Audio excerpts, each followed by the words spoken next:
دینا، میری امت کا حساب میرے ذمے دے دے، تو میری امت کو میرے حوالے کر دے۔ اور یہ کہا کب؟ پیدا ہوتے ہی زمین پر آیا، سجدہ ریز ہوئے اور بولے ربی حبلی امتی، ربی حبلی امتی کی، اے رب میری امت میرے حوالے کر دے۔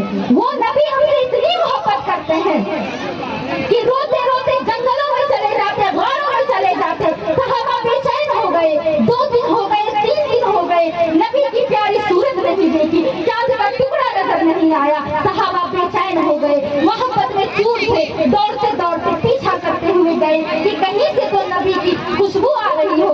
اعلیٰ حضرت کہتے ہیں نا کہ کیا مہکتے ہیں مہکنے والے، کیا مہکتے ہیں مہکنے والے، اور بو پہ چلتے ہیں بھٹکنے والے۔ نبی کی خوشبو سونگتے سونگتے صحابہ کرام جنگل تک پہنچے۔ جنگل میں ایک چرواہا بکریاں چرا رہا تھا اور پوچھتے ہیں کہ کیا تم نے یہاں کسی نورانی چہرے والے کو دیکھا ہے؟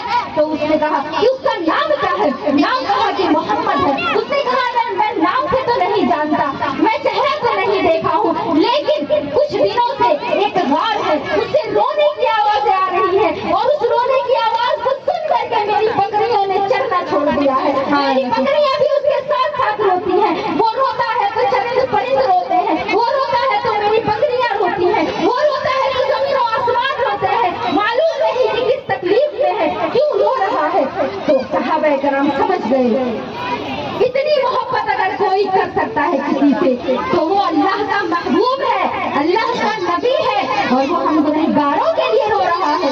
صحابہ دوڑے ہوئے نئے غار میں، دیکھتے ہیں کہ سجدے کی حالت میں ہے، آقا کی داڑھی آنسوؤں سے تر ہو گئی ہے، روتے روتے کہتے ہیں کہ اے اللہ میری امت میرے حوالے کر دے، میری امت کا فیصلہ تو میرے حوالے کر دے۔